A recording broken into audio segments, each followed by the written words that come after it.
Okay, so we're going to have a quick look at solving equations using E and Ln. So there's nothing new here, we're just using this new exponential and new logarithmic function in all the same ways you'd have seen in C2, but just with the kind of these new notation-y bits.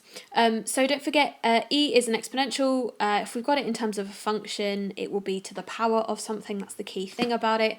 And ln or ln is the natural log. So it's log to the base e of something. And these are the two things we're using here.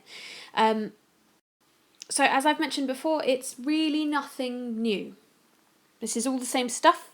In C2 you may well have seen 2 to the power of 2x minus 2x equals 6, rather than e. So e is just a number, so we're not doing anything new from C1 or C2, just with this new number instead.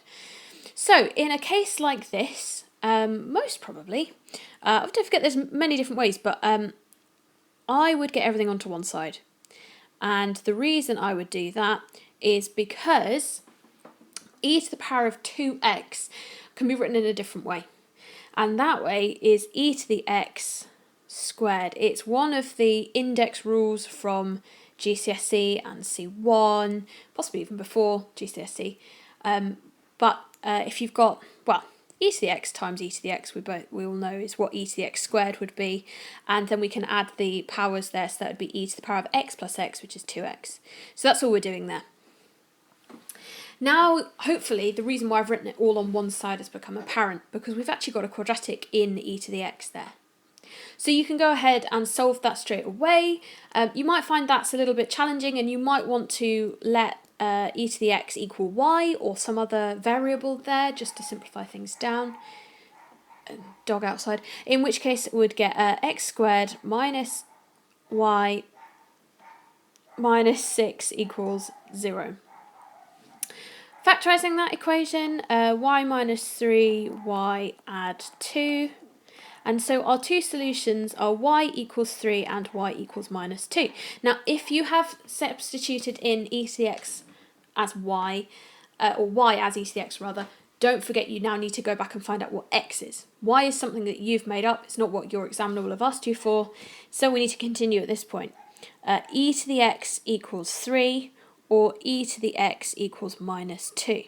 Now we know from the graph, and you could also find out by popping it in your calculator, that e to the x equaling minus 2 has no solutions there. So we can ignore that one. Where does e to the x equal 3? Well, we can find out that by trying to find out what x is. Basically, that's exactly what we're trying to do there. And we would do that by taking natural logs of both sides. So x then, either by applying ln or just by dropping the base, so same process as you would have done in C2, we would then find out that x is ln 3, and it is absolutely okay to leave it exactly like that. And in fact, if the exam asks you for the exact value of x, that is precisely how you should leave it. If you pop it into a decimal, you're going to have rounded at some point and that's no longer exact. So that is what you should leave your answer as if you're being asked for an exact answer. A problem for ln then. So we've got ln of x squared plus 2x equals ln of 3. Now, I have a single log on both sides of my equation, which means I can just simply remove the logs from both sides, or I could apply e to both sides, either way.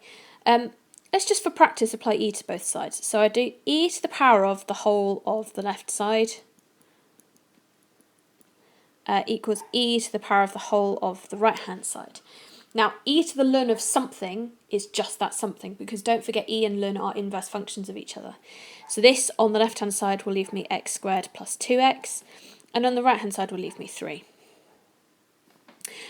Moving things over then, I've just got a quadratic, which I find harder and harder to solve. It's very interesting. So plus 3 and minus 1. And x now equals minus 3 and x equals 1. A word of warning, it is definitely worth checking that both of those x values do actually work in your original equation. We can't have ln of a negative x value. If you sketch a graph, you'll find out exactly why. So it's worth just substituting both of them in, because the algebra might tell you something that the graph can't do, and that is simply because we've been sorting things out, and bits and pieces sort of end up always seem to work out weird, but there we go. In this case though, minus 3 squared is 9, and then add 2 lots of minus 3 is obviously minus 6, and we're still left with ln 3. We're not left with anything weird, and that is because we've got an equation here, so that should have worked out nicely. It does. So both of those solutions of x are absolutely valid, and we can leave things there. The only other thing we have to worry about when we're solving equations with E and ln are questions that are based within a context. And there's nothing more difficult about their solving. In fact, actually the solutions tend to be a little bit easier. Things we must watch out for though are exact values or values in the form of. So sometimes they'll say show that t is equal to ln, a plus b over 2 or something like that, and you have to get things into a very specific form. We're going to go through a question in class next lesson, so make sure you're absolutely happy with the simple solving solutions, do a few to check, and then we will do a problem context-based question in class next lesson.